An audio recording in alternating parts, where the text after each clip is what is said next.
Good morning, everyone. As you can tell from the slightly janky travel damaged mic, which is a little askew right now, and the fact that I'm recording this in a hotel, Sagar and I are on the road this week.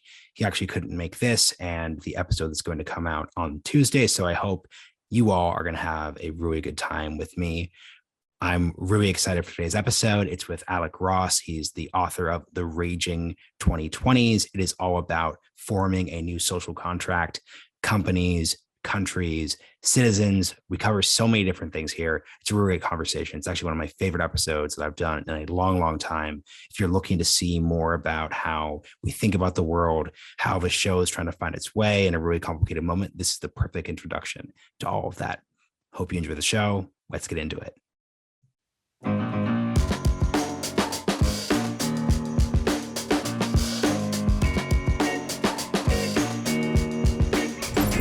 Alec Ross, welcome to the Realignment.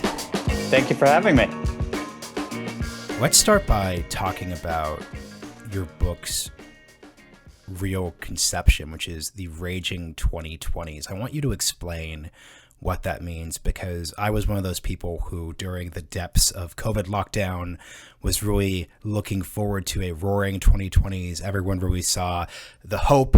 It's, the Spanish flu, it's 1919, we're going to emerge into something greater, but you're putting forth this idea that we're going to emerge into something continuing more difficult. So we'd love for you just to explain the idea there. Sure. So the raging has a dual connotation. It can either be rage, angry, life sucks, this pandemic is never going away, the economy's screwed, I hate my political opposite.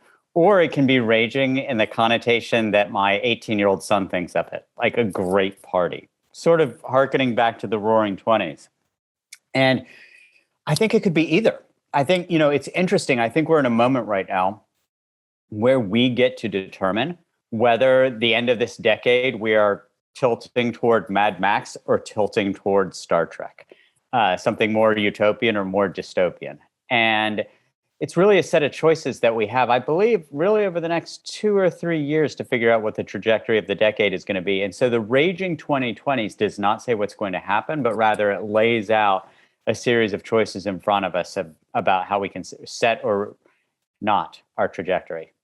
To put you on the spot, and I could guess your answer, I'm personally leaning towards the more optimistic note, but which do the two, separate from your book, do you lean towards, even just more dispositionally? Optimism. Look, only optimists change the world. I think that, pessimists who are crying into their coffee every day and sort of fist balled up and saying that nothing works, nothing's going to work, and we're tilting toward dystopia, there's a little bit of a self-fulfilling prophecy there. And I do think, I think of the words of Picasso, who said, every work of creation begins with an act of destruction. And I do think that as political destruction takes place, as the destruction brought on by COVID makes us rethink things, I think it does give us a tremendous opportunity to realign, to reset our trajectory. And, we can think about, Marshall, you hearkened back to the beginning of the 1920s, the end of World War I and the Spanish flu. There are many other precedents for this. Let's go back to the 1840s. This was, when Europe's economy was transitioning from being dominantly agricultural to industrial. Largest wave of revolutions in Europe's history. Ideological movements like communism. The Communist Manifesto was written in 1848. And then what happened? Bismarck and other great leaders emerged. And we sort of rewrote our social contract to make industrialization work. So I do tilt toward optimism. There's so many interesting things here. Let's start with this one. You keep using the words we, which, given the framework of your book, is really interesting, because my key takeaway is that we can conceptualize society and these debates around companies, countries, and people. So what's interesting about your invocation of the word we here is that in many cases, a lot of these decisions are actually up to companies. And by definition, the people who are working at the companies and the people in the C-suite. There also are countries. Countries have different systems. China with the CCP is a closed version of that system. We'll get into this later. The US is a very open system.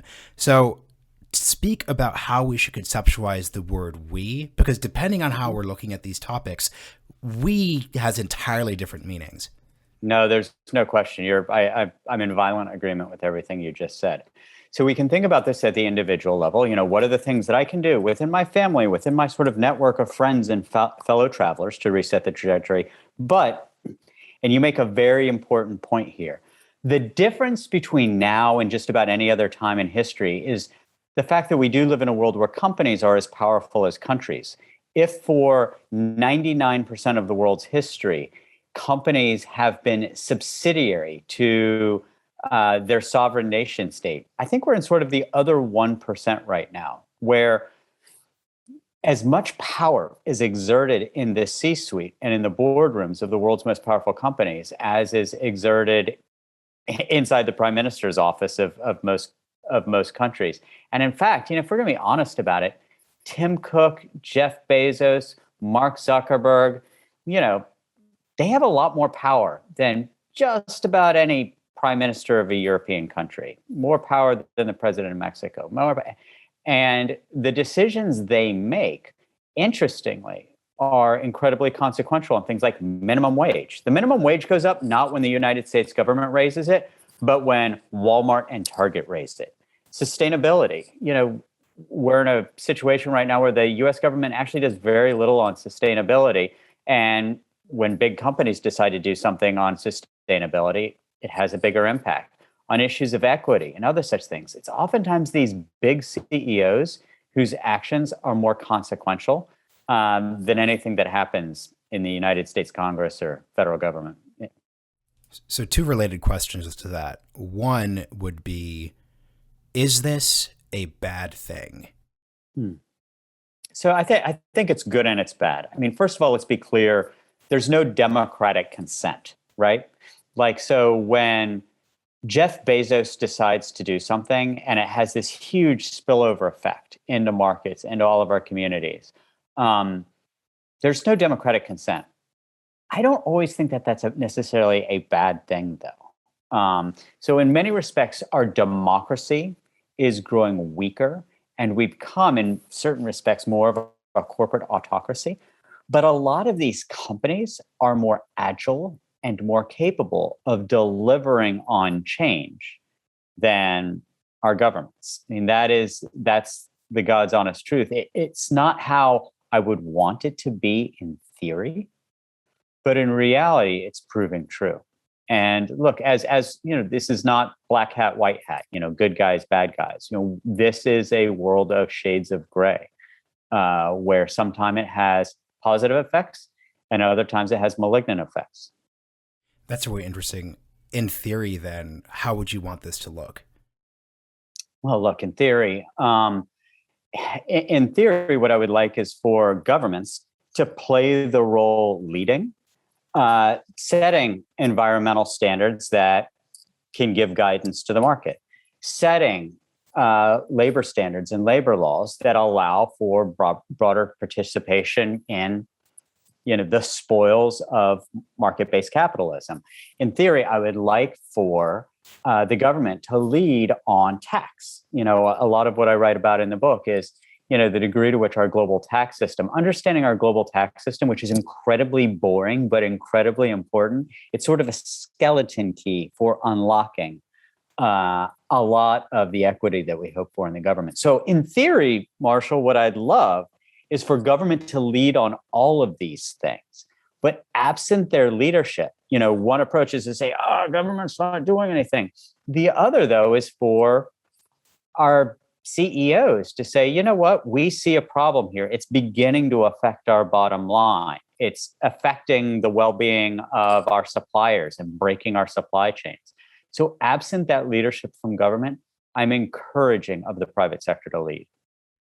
What I really appreciate about the book is you approach this power that corporations exert just as a given. It's a reality of the society we live in, and one can bemoan it, as you just did to a certain degree, but moving forward, as you're calculating these next 2 or 3 years, you have to operate within that context. But I want to try to have a semi-sophisticated discussion right now of why government can't do things. Because what I get frustrated by is if we were to do a typical version of this conversation, we would be traditionally center left mainstream institutions say things like, hey, like it really is terrible that government won't lead on climate change. It's really terrible that government won't do healthcare, energy, basically any topic. But from my perspective, having recently vacated DC, but having spent 6 years there, the clear reason why government doesn't lead is because there's no actual consensus within our democracy around these issues. So from my perspective, bemoaning the power of these companies would be one thing if America actually was 70-30 in favor of the Green New Deal, or there actually was 70-30 in favor of universal health care, or pick your policy position. But the defining reality of this moment from my perspective is the fact that there is no actual consensus. Therefore, what leads corporations to take the role they're taking is that either by the fact that C-suites are homogeneous, I don't just mean at the gender or racial level, but I just mean, frankly, like class background, educational background, et cetera, et cetera, et cetera. So Jeff Bezos and the team, Tim Cook and the team are actually probably aligned. Therefore, there's an actual consensus and you can move forward. So I'm just curious how you think about this framework from your perspective. It'd be fun if I disagreed with you. I'd love to fight with you about this, but I actually agree. That's why I booked you. Yeah, there's a system. So look, in this crazy book, I say there are three things, and you focused in on one thing. There are three things that I really think are keeping government from making progress. And the third one I'll give flows into the point you were making. Number one, Claudiocracy. Okay, Claudiocracy is a theory put forward by a Johns Hopkins political scientist named Stephen Kellis. And what it basically means is that the actual operations of government have grown so complicated and so regulated that we can't do things that we did 100 years ago. 100 years ago, we built subways. We built bridges. 70 years ago, we built a national highway system. Imagine trying to do that right now. It would take like $1 quadrillion in a quadrillion years. It's because it's gotten kludgy. Kludge is a software patch. It's sort of a patch that you put on buggy software code to make it work. And and in many respects, the actual functioning of government has grown so kludgy, we can't do big projects anymore. That's thing one. Thing two, brain drain. Now, there are very many capable people in government, but unfortunately, unlike the Cold War years, when if you were one of the best and brightest and graduated from a really good college or university, and you were an econ major, it was elite to go to work for the Treasury Department. If you were graduated in the humanities, it was elite to go work at the State Department or at the CIA. Going to work for state and local government was viewed as there's prestige here. From about the mid to late 90s on, that flipped. I went in to teach for America. Others go into McKinsey or Goldman Sachs.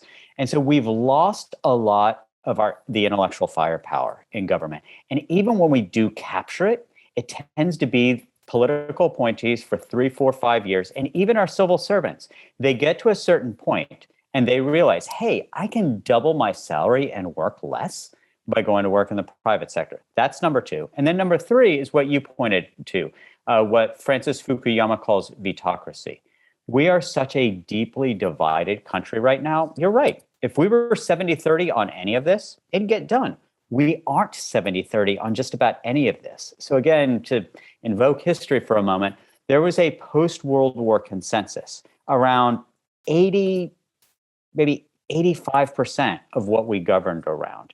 We could never do a 1986 tax act where Dan Rostenkowski and Tip O'Neill work with Ronald Reagan and forge a far-reaching tax deal. That would never happen today. And what they did is they found the ground to find that 70%. Mm-hmm.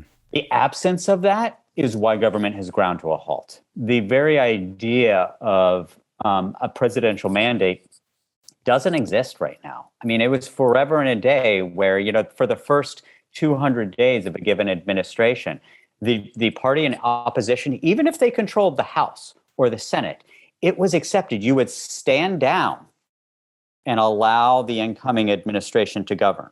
It was part of the governing culture of government. Ronald Reagan did not control the United States Congress.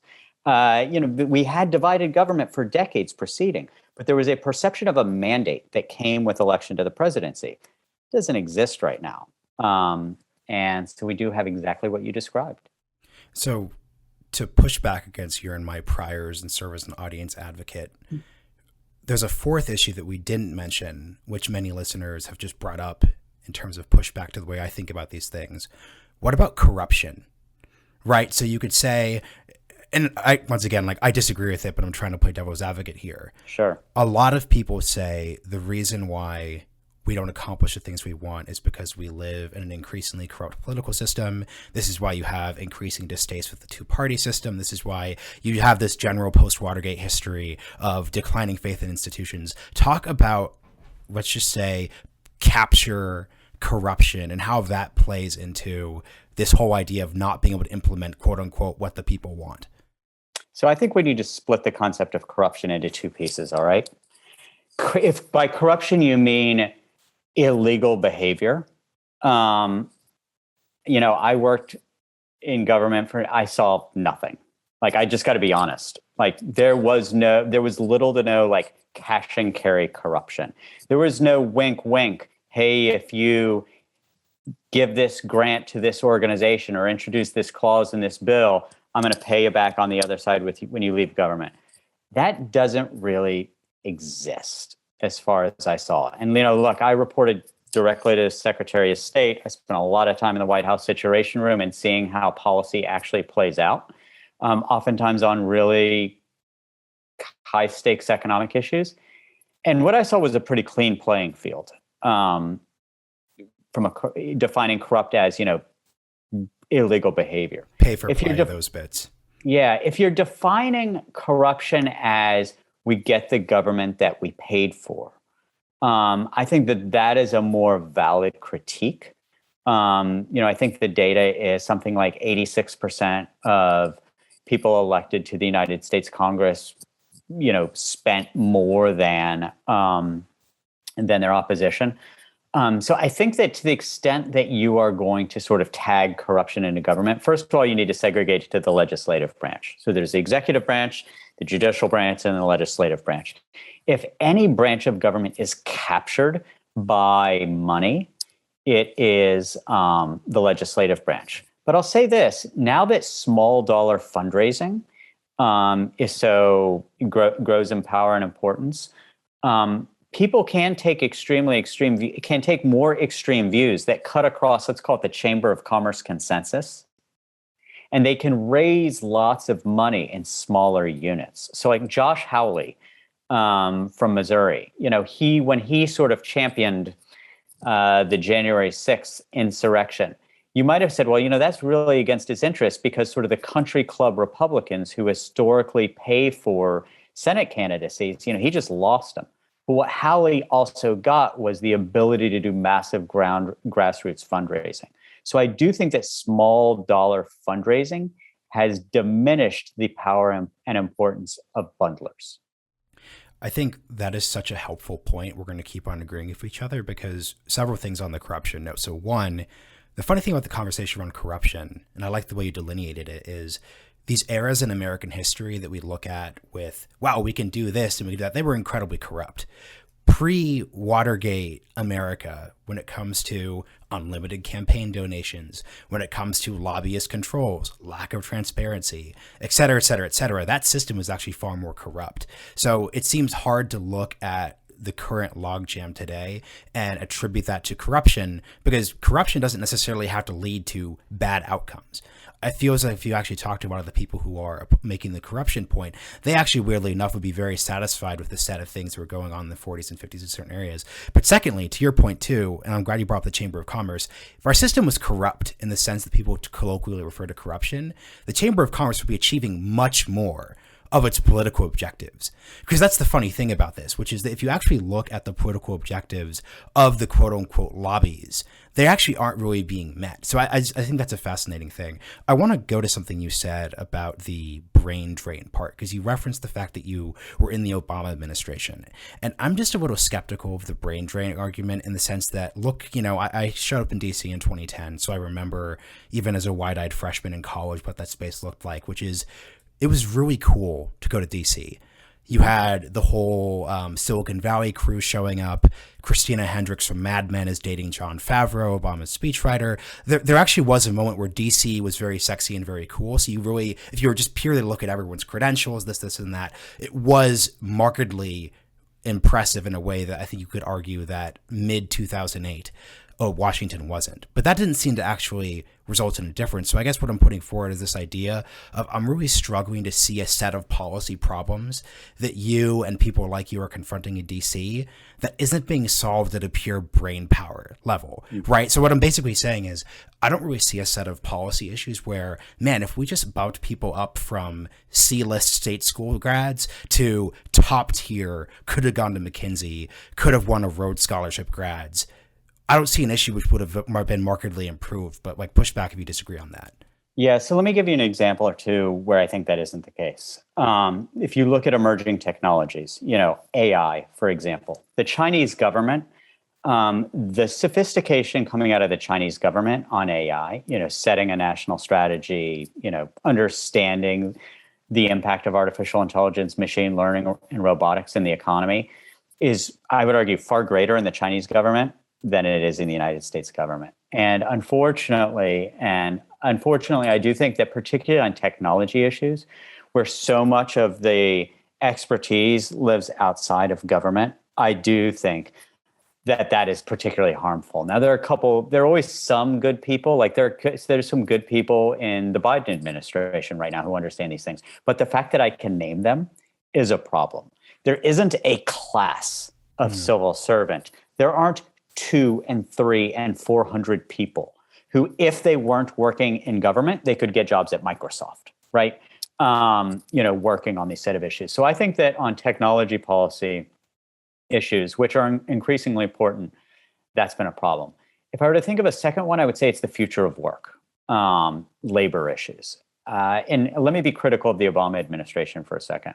So from 2009 through 2017, those 8 years where he was president, the nature of work changed substantially. We were coming out of the economic crisis.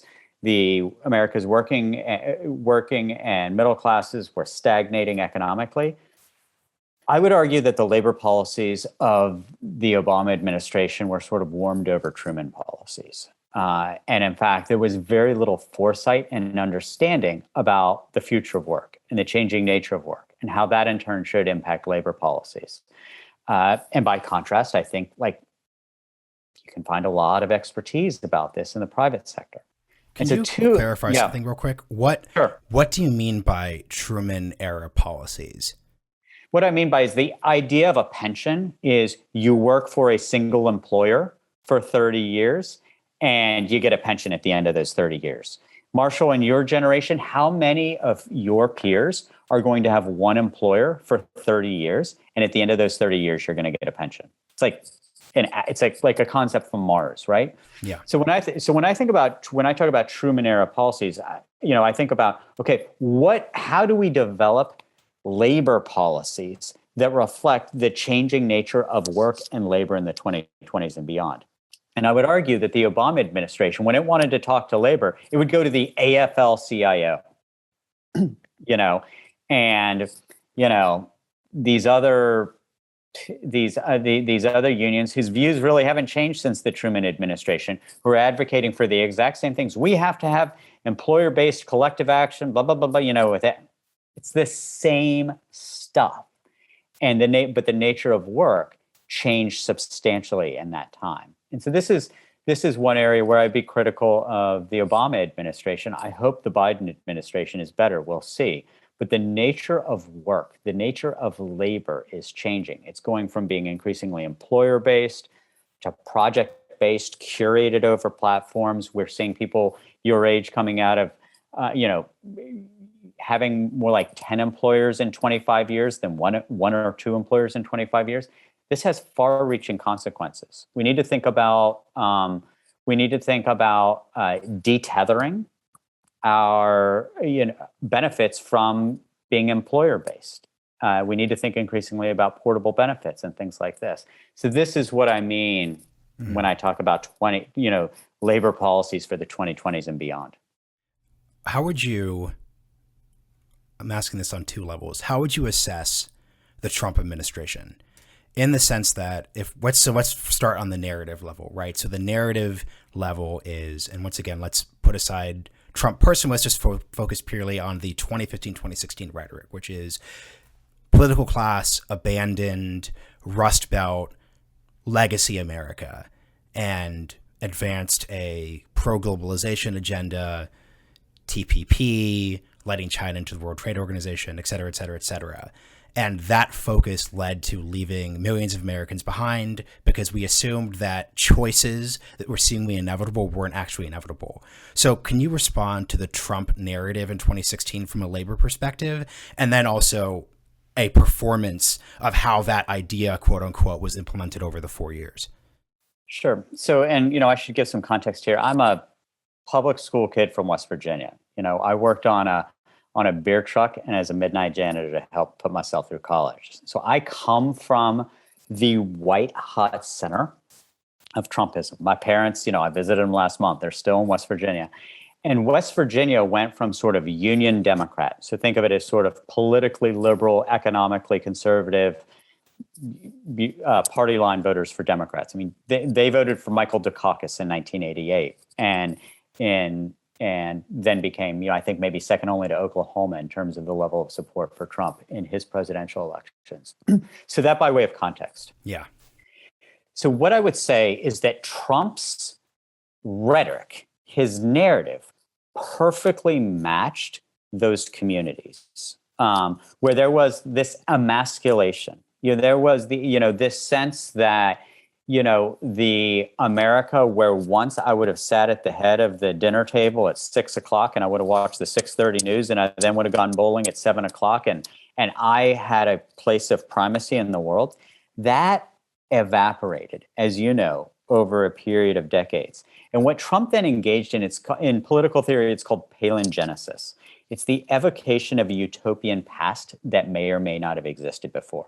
And there's plenty of precedent for it. Mussolini said, Rome will rise again. Hitler rose in substantial part because he was responding to the emasculation of the German state post-World War I and evoked the greatness of Germany's past. And so when Trump would say, we're going to make America great again, we're going to open the coal mines, he's evoking this ideal of the 1950s. Now, the problem, to go from the narrative to the performative, is he put the hard hat on in southern West Virginia, not far from where my parents lived, and goes, we're going to open up these coal mines. They didn't open. That's the thing. He would condemn the trade deals, condemn the Chinese, say it didn't actually happen. Because you can't sort of click your heels together like Dorothy and the Wizard of Oz and say, there's no time like 1955. It doesn't work that way. And so there was a very substantial difference between his rhetoric and what the actual policies were. If you look at sort of the Steve Mnuchin Treasury policies, in many respects, it made globalizing capital easier. There were none of the trends in globalization actually dialed down, but for some of the imports and exports that were within the gun sights of the Trump era tariffs. So this is a case, Marshall, where there is a very, very, very hard difference between the Trump narrative and what the actual Trump policies were. It's interesting, just one final point on this to come back to taxes. It's always interesting to me to go back to West Virginia and talk to folks who talk about taxes. And I just look at them and they talk about their tax cuts. And if we're at a bar and if people got a few beers in their belly, then, you can go a little, and be like, now, what's your household? Now, are you medical? How much money do you make? You got one of these Trump tax cuts. I'd be like, I made $52,000 last year. I'd be like, buddy, you didn't get a tax cut. I did. And so this was also a big difference. He had this rhetoric for appearing to perform on behalf of these people, when in fact, he was performing on behalf of the Upper East Side of Manhattan. He was delivering tax cuts to his peers and his near peers, as opposed to the people whose votes he was harvesting. I want to go to your reference to emasculated, because it brings to mind a recent Wall Street Journal piece that made a lot of waves talking about how there's been a significant decline in male attendance at institutions of higher education. And you're increasingly seeing a sex imbalance in those contexts. So there seems to be internet debates about incels aside. There really does seem to be some type of gender-based bifurcation going on that goes into your emasculation point. What do you think is going on here at a societal level? This is fascinating. And this is one of these cases, I've been talking about West Virginia, but I now live in Baltimore. And I see this as much in inner city Baltimore as I do in rural West Virginia. And in a certain respect, these communities could not be more different. And yet the dynamic that you are describing is the same. I wish I knew exactly what was happening, but what I can simply do is validate that it is in fact happening. What we see is this sort of ennui setting in. Let's go back to the 1920s. We saw a little bit of this in the 1920s, but it oftentimes was with veterans. We would see young men sort of becoming driftless and drifting, rootless. This created the sort of the flaneurs, sort of walking through cities, doing day labor as much as they needed to eat. We're seeing more of that now, but unfortunately, we're all seeing it with opioids attached. We are seeing it with other byproducts, and we see the women emerging in rural West Virginia, in inner city Baltimore, to sort of take their places. And I wish I knew exactly what was happening. I will say the one community that I can identify most closely within this is sort of the sort of rural working class, because that's sort of where I come from. And I do think this sense that, we're on top of the world, we are the ones who won the Cold War and are taking on the Russians, I'm white, male, and American. This means that I'm the most powerful person in the world. That isn't really true anymore. It's only true if you're wealthy. And so I think the loss of that has created a sort of existential problem for the working class white male in America. And even on social media, it's interesting for me to see the trolls, my trolls, the people who get their blood up. It's like, I swear to God, it is 95% of the time. It's a white dude between 35 and 65. And, if you're curious, click, see his LinkedIn profile, and it's a little bit of a mess. It's, oh, you're a consultant for this. Okay. So this emasculation is something real, and it lends itself to being disaffected with society, and it lends itself to becoming politically radicalized. I think it's such a fascinating conversation because it's the perfect example of an issue that we can't come to a consensus on, because during this specific period in American history and world history even, we're stuck between two zones. So at an elite institutional level, we're deeply aware of the fact that we're coming out of this post-60s era where huge gender-based discrimination issues, Title IX, boardroom representation, this goes to the discussion around how companies and corporations are changing. But at the same time, looking into the 2020s, we're actually seeing we have a society where it seems on the face of it, once again, putting aside the Me Too movement and all like the really legitimate work that's being done here, we don't quite have language to address and conceptualize this, which is why, once again, I'll put forth, we can't actually come to a consensus on it. I want to raise something else up because I think it will be interesting to folks.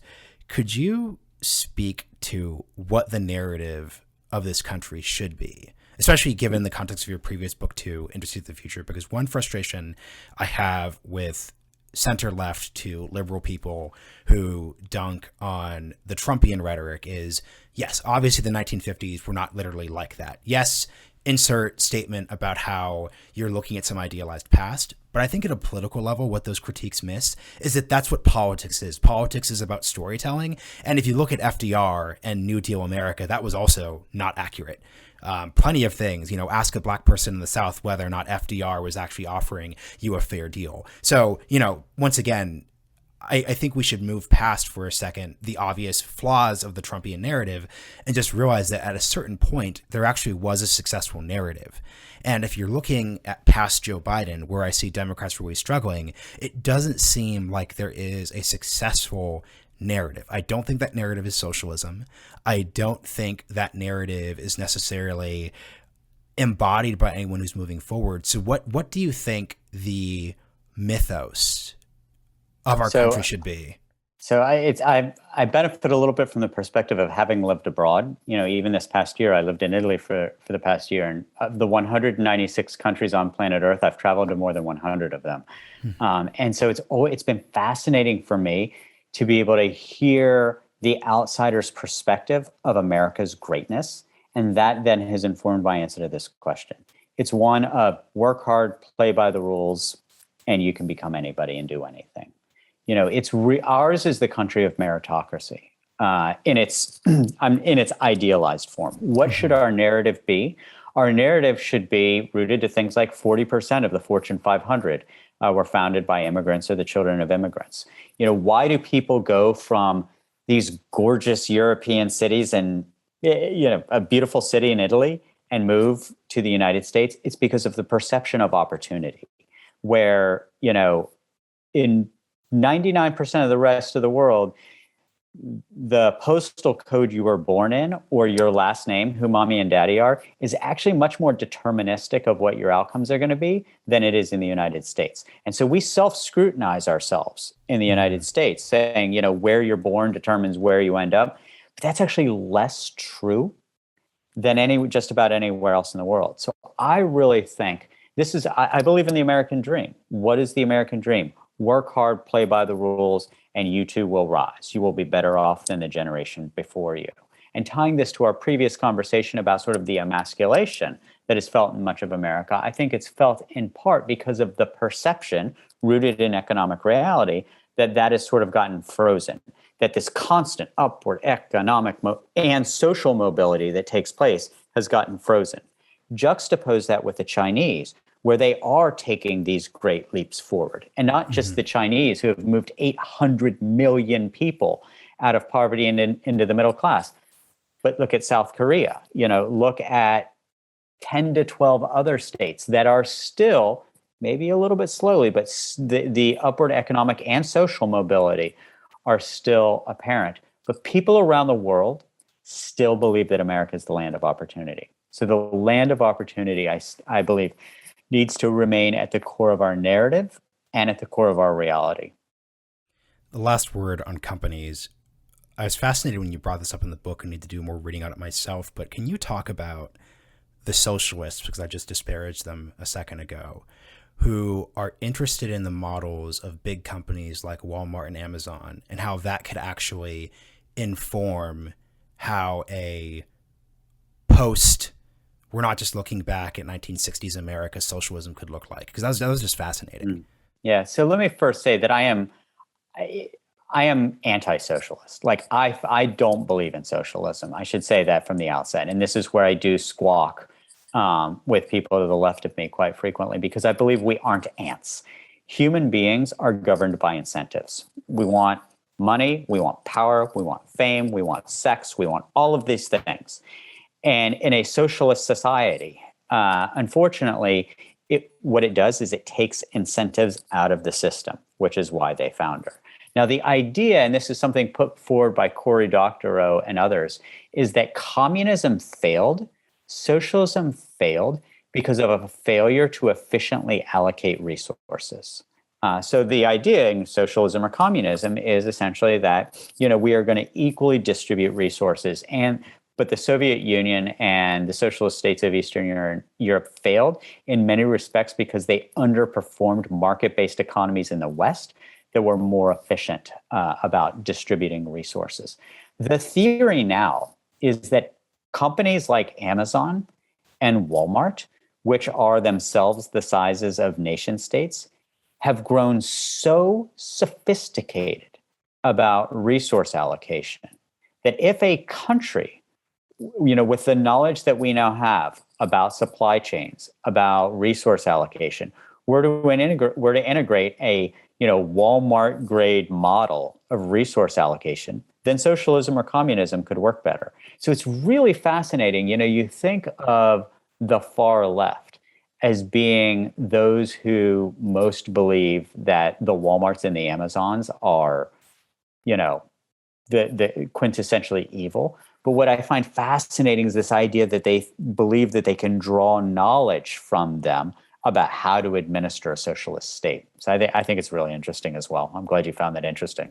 Yeah. So in their and once again, there's only so much advocacy for ideas that aren't yours you could really push forward here. Mm-hmm. In their model, because this is the follow-up question people are probably wondering, is the logical conclusion that government should be more aggressive in encouraging, so accept the premise of these corporations, but take it to its logical conclusion, just be much more aggressive about mandating things? So it's saying, oh yeah, like we're just going to mandate that Amazon raise wages past $15, or mandate that actually Amazon offer this level of healthcare benefits and then distribute that. How does that just work logistically when they're thinking of this? So the answer to your question is yes. Logistically, if you think about organizations like Walmart and Amazon, they are command and control. They are deeply hierarchical. When you sort of turn the algorithmic knob, billions of dollars of resources flow.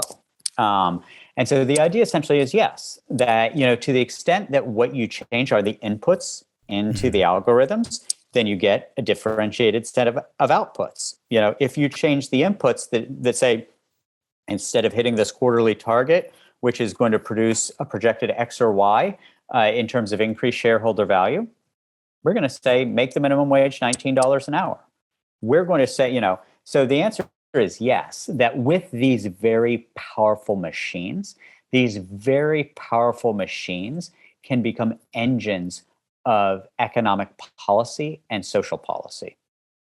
So if you wanted to do Medicare for all, for example, there's a good argument to be made that these very large institutions could, in effect, become the administrators or the payers for that kind of health policy. And we saw a little hint of this in the last 2 weeks. What's happened in the last 2 weeks? Both Walmart and Amazon have said that they will pay the college tuition costs for their hourly workers. Why did they do this? Well, they did this because of labor shortages. And the kind of employee they want is the kind of employee who's going to put their 40 hours in at the factory and then take classes and try to get that college degree.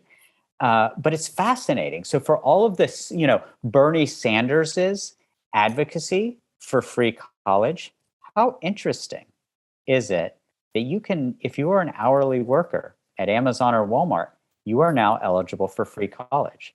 Fascinating contradiction. So 2 big things I want to cover before we take this out. The first would be, let's go back to your invocation of the 19th century, because I've been increasingly interested in it, because a lot of the stuff is happening in Western Europe. So it's not exactly like in most of our historical memory, but it's also like not really covered at a K-12 and college level. So people aren't going to know who Benjamin Disraeli is. They're not going to think of the revolutions of 1848. All that being said, can you just expand around what you said of looking at how political leaders, whether they're using a Prussian German model in the late 19th century, or they are looking at coming to class-based consensuses in the United Kingdom during the 19th century as well too, how should we learn from how their societies structured themselves and dealt with changes that on a personal level were obviously just as cataclysmic as ours were? Yeah, so I do think understanding the 19th century is instructive.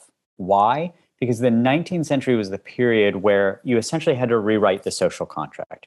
You had to rewrite the social contract from one that was rooted in an agricultural-based economy to an industrial-based economy. So just let's rewind for a second. What was at the core of the agricultural-based social contract? What was at the core of that was the crown, the monarchs, would essentially give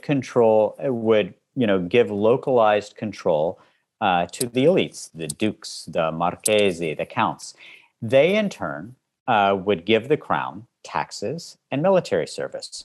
The serfs were then obliged to live on the lands of their lord, in exchange for a percentage of the crops, and they would get to use the land, and they would get military protection. So this sort of equilibrium, this form of feudalism, held for many, many hundreds of years.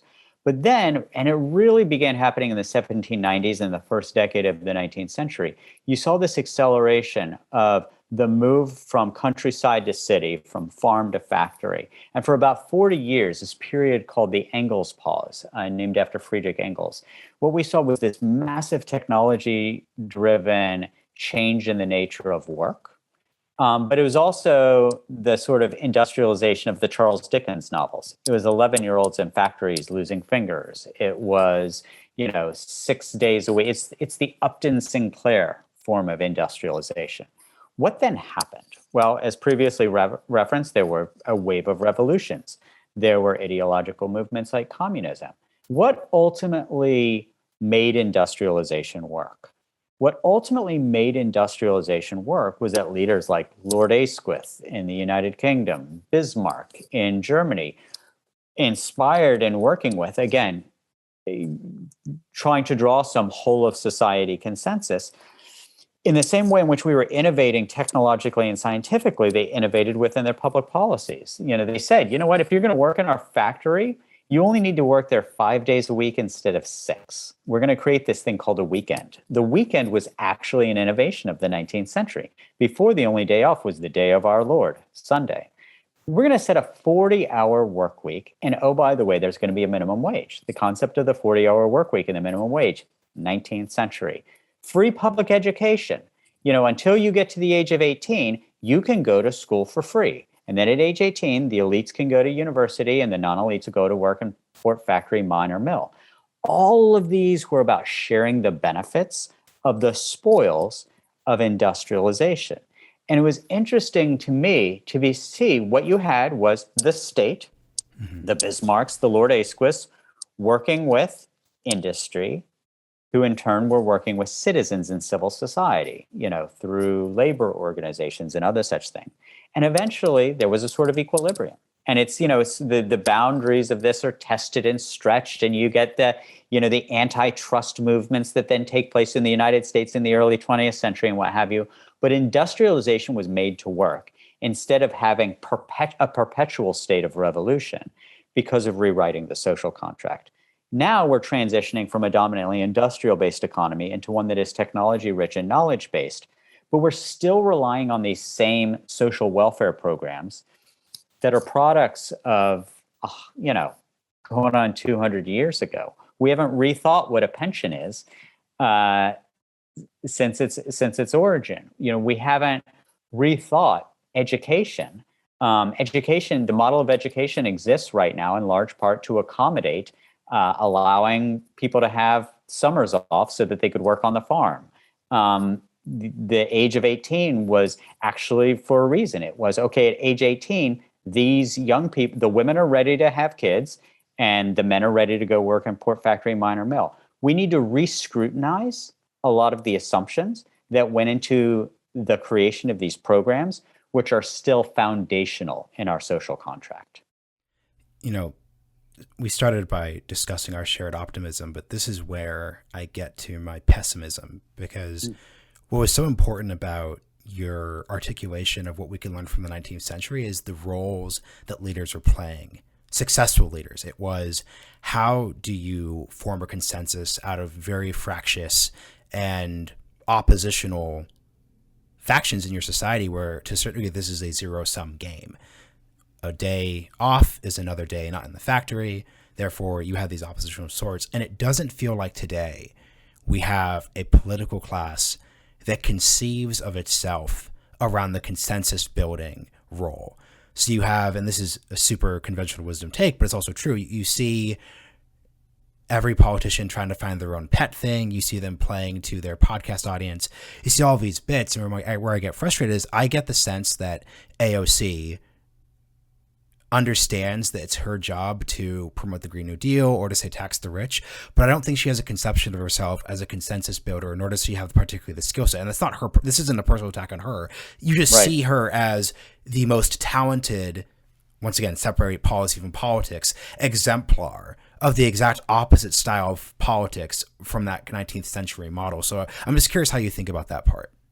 So I think this actually maps to some dynamics of the 18th century, where AOC is sort of an 1840s leader, right? So she is an example of a leader building the ferment, advocating for change, building the resistance. Resistance, by its nature, is non-governing. And so I think of whether it's left wing or right wing, I think of the ferment, the rage, to come back to, the title of my book, as being something that maps to the 1840s. And it was then after that period where you saw the emergence of the Bismarcks and the others who drew from that. But, it wasn't like, the anarchist labor leader who implemented these policies. The anarchist labor leader may have advocated for X, and X minus 10 is actually what became codified into statute or regulation by leaders who do know how to forge consensus. One thing that I will say, the election of Biden interests me in this respect. Because Biden is sort of at least his background is sort of the classic deal-making, centrist, institutional Paul. So it does seem to me like America, when they elected a 77-year-old centrist, it did seem to me that the American people were saying, we would like somebody to actually sit at the head of the table and help us arrive at some solutions to this. Now, we'll see whether he's successful or not, but that does seem to be his instinct. And it does seem to me that that's what the American people elected. When you elect Joe Biden president, you aren't electing revolution. You are electing somebody who's going to try to drive some shared consensus. Yeah, I think that's such a useful note, because I get frustrated when people, just by definition, lament Joe Biden's age as a problem. And it's so tragic that this was the choice, when what's useful about Joe Biden, once again, this is, as we talked about the Trump narrative versus the Trump policy, we're talking about the Biden narrative.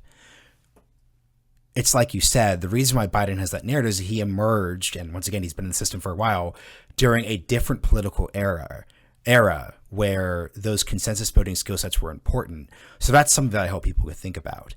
And the last note I'll put on the 19th century point, and this is why it gets so interesting to your point about thinking of AOC as an 1840s politician, is that in many ways the politicians that ended up forging the consensus that came out of that were not the ones you would expect based on the 1840s. So it's a Prussian militarist, Otto von Bismarck, who leads Germany to actually implement the basic foundations of the welfare state, not because he's an anarchist, not because he's a communist, but because his raw drive for power and actual political ability meant that he actually had objectives. So it's just a suggestion that, as with the Walmart and Amazon example, as we're thinking about this 2020s period, we should think about how are these alliances and formations going to come in unconventional ways you wouldn't expect. So my last question here is a quick touch on the geopolitical bit, because it gets to a big debate that we're not going to settle here and is going to really undergird the next 20 or 30 years, which is this question of closed versus open.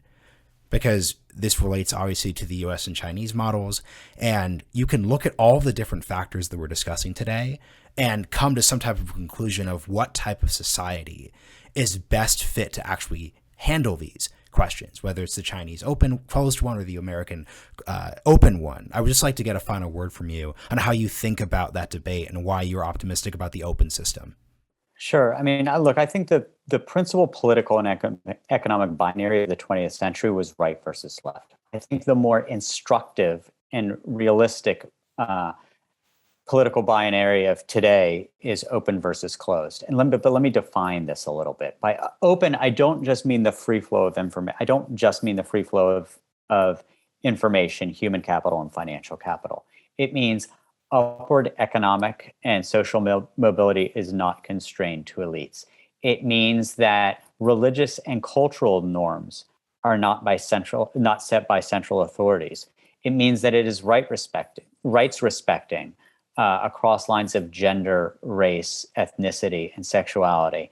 And so when I want to be clear what I mean by open in this respect, And I do think that the states and societies that tilt toward openness are going to be those that are most are going to be those that are best positioned to compete and succeed in the future. I think that China is unique. It has a fairly homogenous population of 1.3 billion people with a 2,000-year history of command and control political systems. That's very, very difficult to export. And one thing that's interesting, unlike, say, the Soviet Union, China's really not trying to export its political or economic model. It's trying to maximize the benefit of its engagement around the world in service of its own interests. But it's not driven by ideology to try to flip the political systems elsewhere. Just my last point on this is that when I do think about the places that are competing and succeeding the best economically, let's just think about this in terms of economics.